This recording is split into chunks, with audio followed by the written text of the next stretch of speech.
하나님의 말씀 히브리서 13장 20절에서 21절 말씀입니다.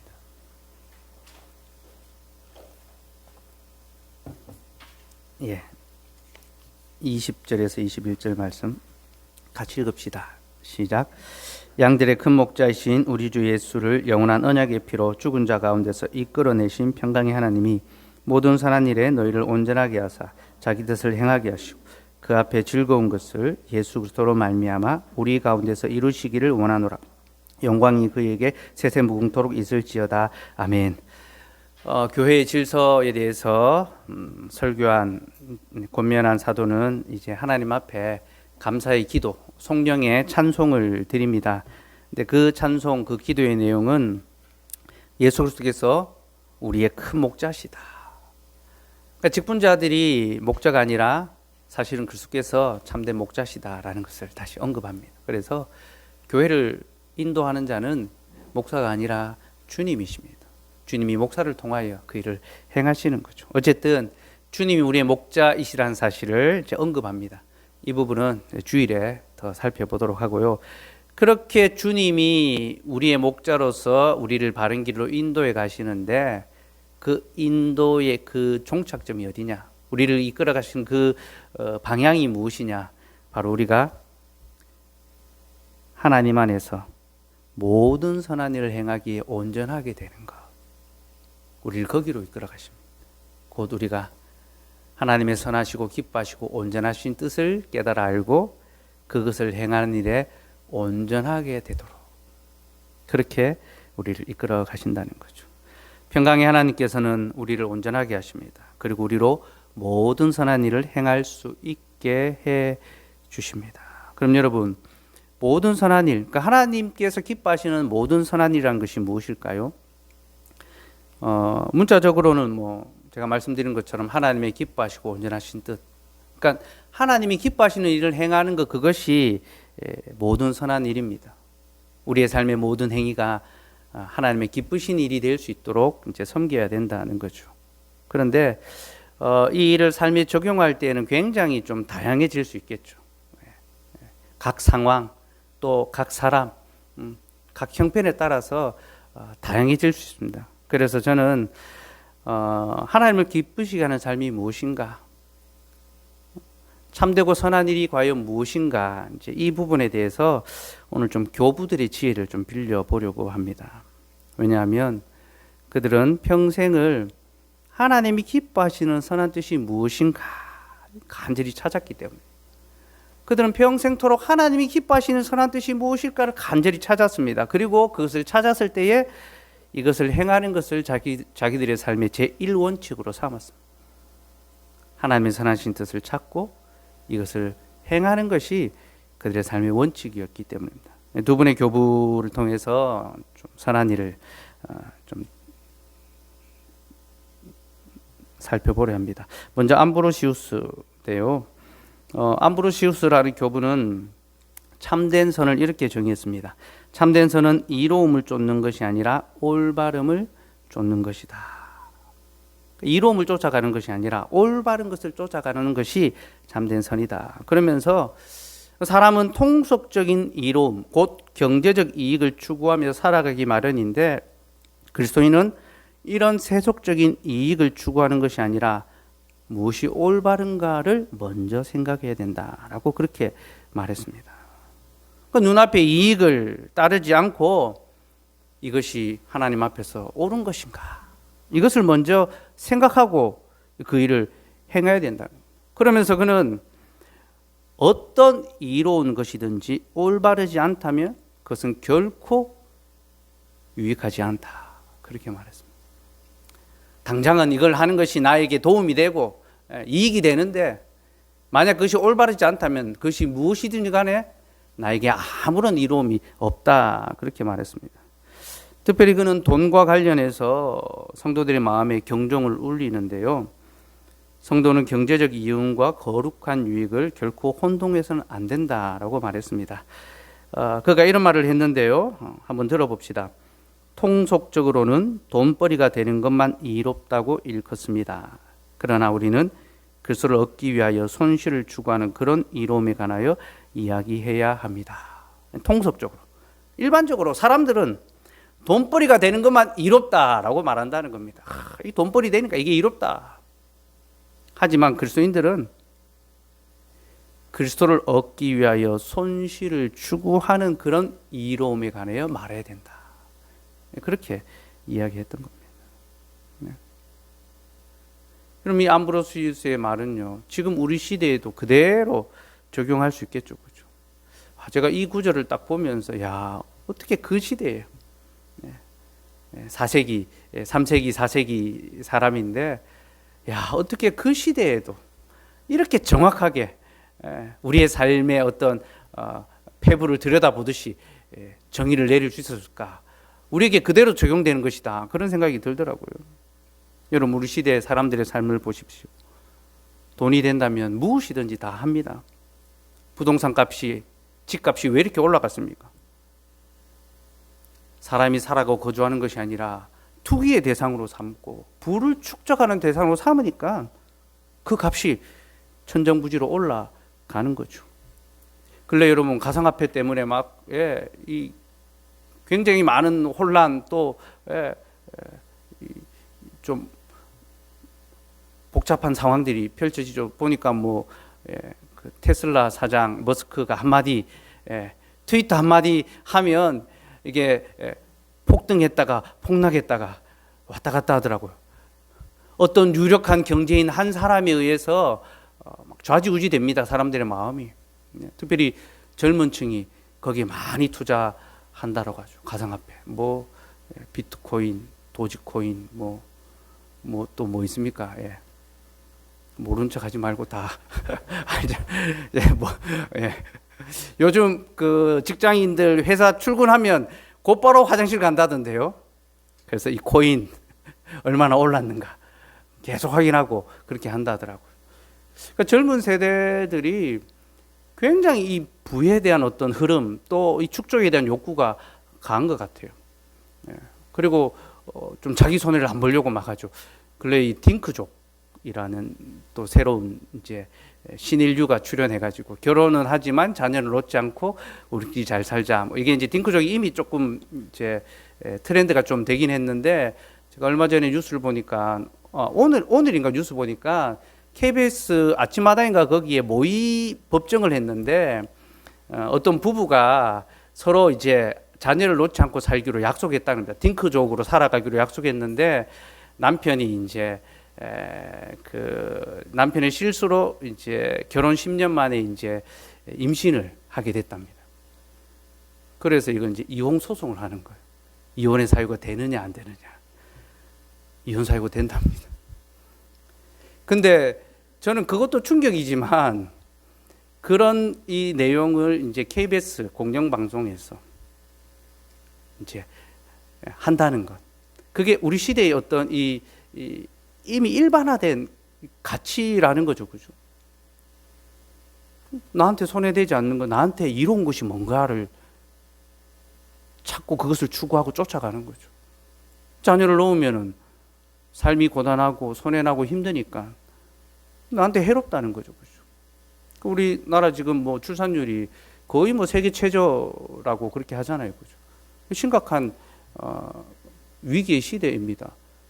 근데 너무나도 많은 사람들이 이로움만을 쫓아가고 있다는 거예요. 당장에 눈앞에. 그래서 오늘 샀다가 내일 팔고, 이런 상황들이 막 펼쳐지고 있다라는 거죠. 이것이 지금 우리가 살아가는 이 세상의 풍속입니다. 그런데 이런 세상의 풍속에 우리도 알게 모르게 이제 젖어들죠. 요즘 보니까 스며든다라는 말이 굉장히 유행이던데, 세상에 우리도 스며들어 가는 거죠. 이로움.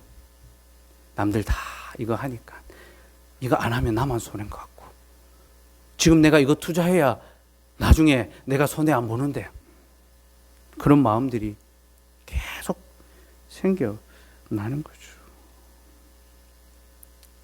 여러분, 그리스도인인 우리의 마음에도요, 어느새 올바른 것이 무엇인가 라는 것보다도 무엇이 더 이로운가, 무엇이 더 유익한가? 그 이로움에 초점이 맞춰져 있다라는 겁니다. 그러나 여러분, 성도는 그렇게 살아가는 자가 아닙니다. 선한 일이 무엇입니까? 참된 선은요, 이로움을 쫓아가는 것이 아니라 올바름을 쫓아가는 삶입니다. 많은 사람들이 우르르 몰려간다 하더라도 생각 없이 그 길을 따라가는 것이 아니라 과연 이것이 옳은가? 이것을 먼저 생각해야 된다는 거죠. 그럼 그렇다고 해서 이것이 결코 이로움을 포기하라라는 것은 아닙니다. 성도도 세상에서 재산이 늘어가야 되고 또 경제적 이윤도 창출해내야 됩니다. 삶의 어떤 풍족함을 누려가고 맛보아가는 것, 그것도 필요합니다. 그러나 중요한 것은요, 우리는 이로움을 위해서 살아가는 사람들이 아니라 하나님의 선하신 뜻을 위하여 살아가는 자들이라는 겁니다. 그러니 우리는 이로움을 생각하기 전에 먼저 올바름을 생각해야 되고, 올바른 것 위에 무엇이 이로운지 그것을 선택할 수 있어야 되는 거죠. 암브로시우스는 바로 이러한 선을 이야기하고 그리고 자신이 말한 그대로 살아냈습니다. 그래서 로마의 황제가 부당하게 교회를 위협하고 또 교회 재산을 가로채려 할 때 그는 올바른 자세로 대응했습니다. 그러니까 황제가 아리우스라는 이단 세력을 지지하면서 신앙의 자유를 침해했습니다. 그리고 이것을 지지하지 않으면 교회의 재산을 다 빼앗겠다, 예배당을 빼앗겠다, 그렇게 군대를 끌고 와가지고 예배당을 둘러싸고 위협하고 있을 때 암브로시우스가 단호하게 저항하면서 성도들에게 이렇게 말했습니다. 같이 읽읍시다. 시작. 여러분 무엇을 두려워하십니까? 저는 결코 여러분을 저버리지 않겠습니다. 저는 폭력으로 맞받아칠 줄 모릅니다. 저는 아파하고 눈물을 흘리며 탄식할 수 있을 따름입니다. 무기와 군인과 고투족에게도 맞서는 나의 무기는 눈물입니다. 이것이 감독의 갑옷입니다. 황제의 영예를 아무도 부정할 수 없습니다. 그러나 황제가 교회의 자녀라 불리는 것보다 더 영예로운 것이 무엇이겠습니까? 황제는 교회 위에 있지 않고 교회 안에 있습니다. 이 당시 황제는 이제 신앙을 갖고 있었거든요. 근데 그 황제의 위협 앞에 조금도 굴하지 않고 황제는 교회 위에 있지 않고 교회 안에 있다. 야, 얼마나 담대하고 정말 위로가 되는 그런 말입니다. 여러분, 여러분의 이 직장 상사들은요, 여러분 위에 있는 사람들이 아닙니다. 그리스도께서 오히려 우리에게 섬기라고 주신 우리 아래에 있는 그런 사람들입니다. 이따가 좀 더 다루기로 하고요. 권위자들, 권세자들 앞에 두려워하지 마십시오. 에베소서 1장 20절, 21절에서 뭐라 합니까? 교회는 만물 위에 있다. 그리고 그 위에 그리스도가 머리 되신다. 교회 위에 계신 분은 주님 한 분밖에 없습니다. 우리는 교회 안에 있고 세상은 교회 아래에 있습니다. 그렇게 암브로시우스는 황제가 군대를 끌고 와서 교회를 포위했을 때도 죽기를 각오하고 올바른 것을 말했습니다. 그는 시편의 찬송을 부르면서 비폭력 저항을 했습니다. 찬송과 기도와 예배로 저항하고 담대히 맞섰죠.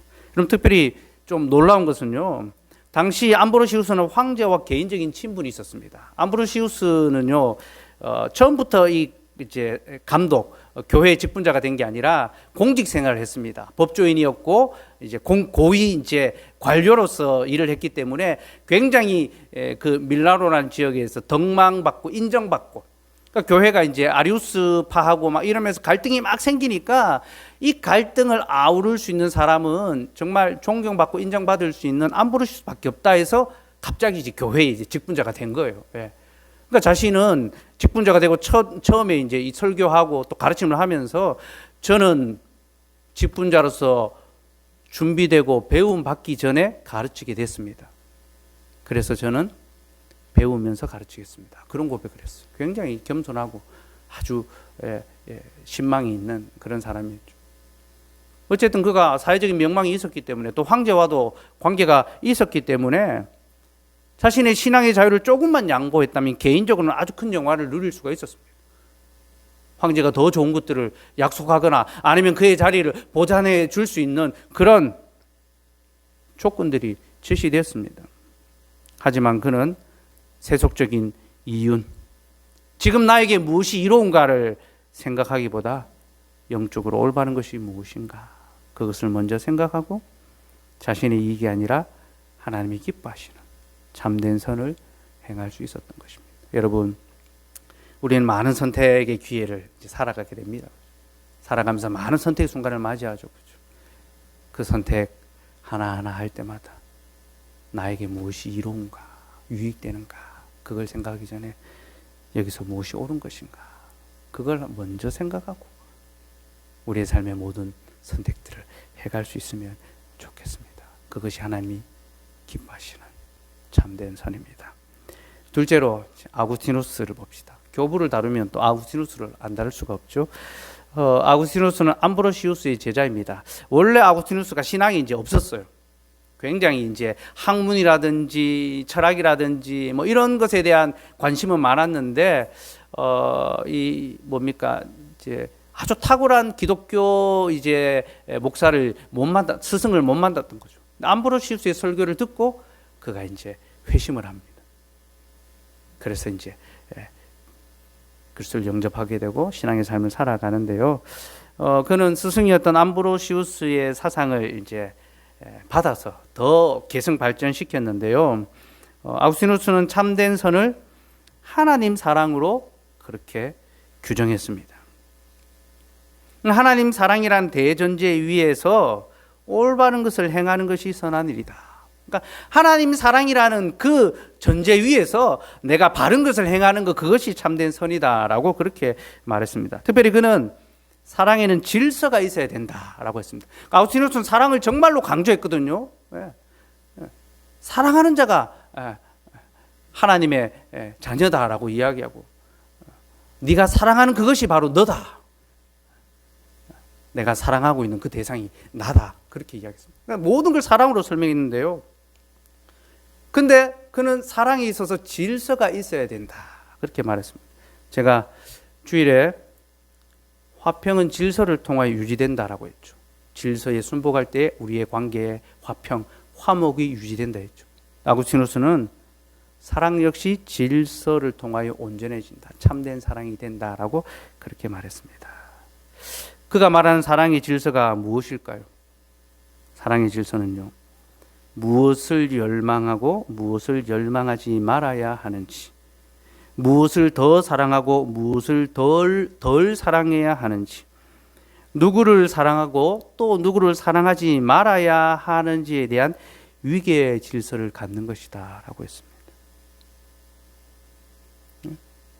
곧 내가 사랑해야 될 것과 덜 사랑해야 될 것과 사랑하지 말아야 될 것을 질서 있게 구별하고 그 질서 속에서 사랑할 때에 그 사랑이 참된 선이 된다라고 그렇게 말했습니다. 그러면서 그는 사랑의 질서를 4가지로 구분했습니다. 이 구분이 정말 기가 막힌데요. 우리 위에 있는 것과 우리 안에 있는 것과 우리 옆에 있는 것과 우리 아래에 있는 것, 이렇게 4가지로 구별합니다. 우리 위에 있는 것이 뭘까요? 우리 위에 있는 사랑이 무엇입니까? 하나님과의 사랑이죠. 우리 위에 계신 하나님과 사랑하는 것. 이 사랑은 언제나 최우선이 되어야 하며 또 다른 모든 사랑의 기초가 되어야 한다라고 그렇게 말했습니다. 우리 위에 있는 하나님과 사랑하는 관계를 맺는 것, 이것이 모든 사랑의 기초라는 거죠. 그럼 우리 안에 있는 것은 뭘까요? 이것은 자기 자신을 사랑하는 것입니다. 자신을 사랑해야 되지 않습니까? 자기 자신을 사랑하는 겁니다. 그런데 아구스티누스는요, 사람은 진리의 빛 아래에 있어야지만 자신에 대하여 올바른 사랑을 할 수 있다라고 했습니다.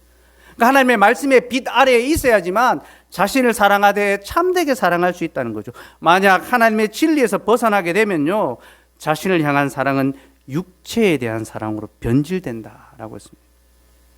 그래서 사랑하지 말아야 할 사람을 사랑하고 사랑하지 말아야 할 대상을 사랑하게 되며 이로써 모든 정욕과 탐욕, 쾌락과 일탈을 추구하게 된다라는 거죠.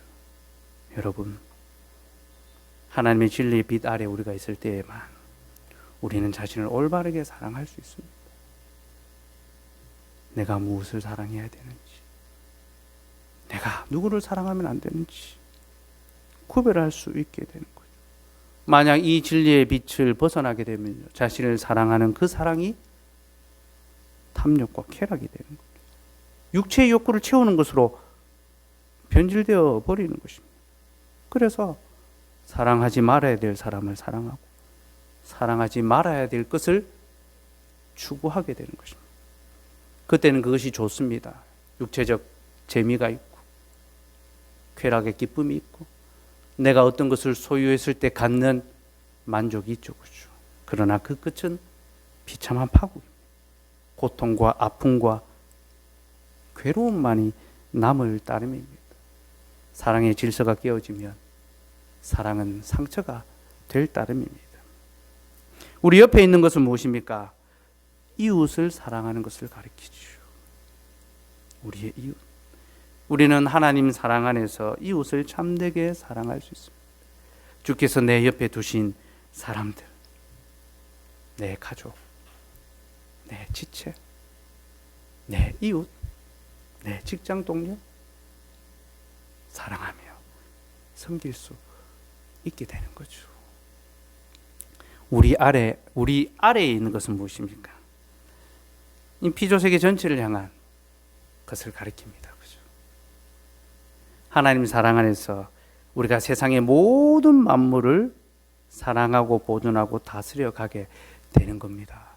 제가 좀 전에 우리 직장 상사들은 우리 위에 있는 자들이 아니라 우리 아래에 있다 했잖아요. 실상 그들은요, 세상은요, 하나님이 우리에게 섬기라고 주신, 다스리라고 주신. 근데 우리가 무엇을 통하여 다스립니까? 사랑으로 다스리고 섬김으로 다스리죠.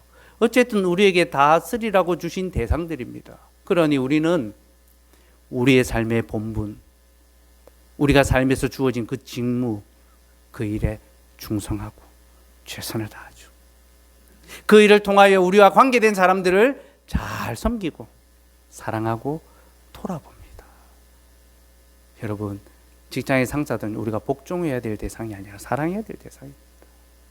복종은 하나님께만 하는 것이고 하나님께 복종하는 자가 하나님의 말씀에 따라 그들을 사랑하는데 그들의 권위에 순복하는 거예요. 이 위기 질서, 이 사랑의 위기 질서가 무너지면요, 우리의 섬김, 우리의 어떤 직장 생활, 우리의 사회적 삶은요, 아무런 의미가 없어집니다. 아무 유익이 없습니다. 이 원리를 잘 기억하고 사랑을 해갈 수 있어야 합니다. 또 우리는 모든 만물을 사랑하고 보존해야 됩니다. 여러분, 식물을 잘 가꾸는 분들이 있습니다. 그죠? 화초를 잘 가꾸고. 예. 하나님 사랑에서 이런 마음들이 나오는 겁니다. 예. 저는 좀 식물을 더 좀 사랑해. 저는 식물을 잘 죽입니다. 식물은 저하고만 있으면은 제가 이 하나님 사랑이 좀 부족해가지고 자꾸 죽어 나가더라고요.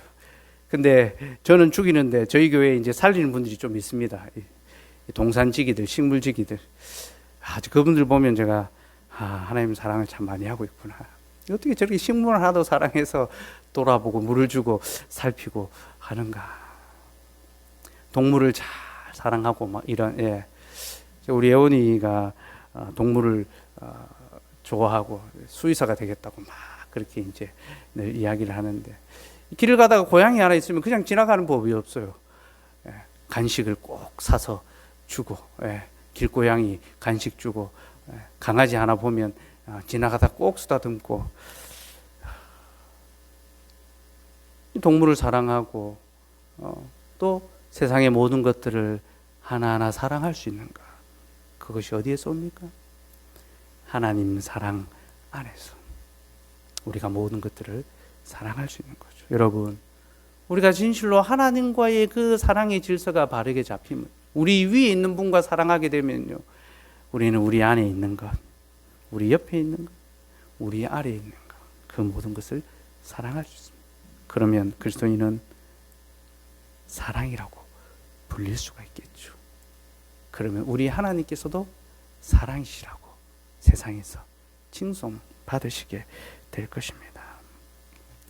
아구스티누스는 사랑의 질서에 있어서 중요한 것이 사랑할 만한 가치가 있는 것을 사랑하고 사랑할 만한 가치가 없는 것을 사랑하지 않는 것이다 라고 했습니다. 사랑할 만한 가치가 있는 것을 사랑해야 되고 가치 없는 것은 사랑하지 말라는 겁니다. 그런 참된 사랑은 올바른 대상을 사랑하는 것이며 그릇된 대상을 사랑하는 것은 탐욕이라고 합니다. 또한 사람들은 자신이 사랑하는 것을 소유할 때에 행복하다라고 느끼지만 진정으로 행복한 사람은 사랑하는 것을 소유하는 사람이 아니라 사랑할 만한 것을 소유한 사람이다라고 합니다. 내가 너무 갖고 싶었어. 내가 너무 이루고 싶었어. 가지고 이뤘습니다. 행복하다. 그게 행복이 아니라는 거예요. 진정한 행복은요, 사랑할 만한 가치가 있는 것을 소유하는 것. 이야, 이거 정말 귀한 것이다. 이거 정말 복된 것이다. 이거 정말 아름다운 것이다.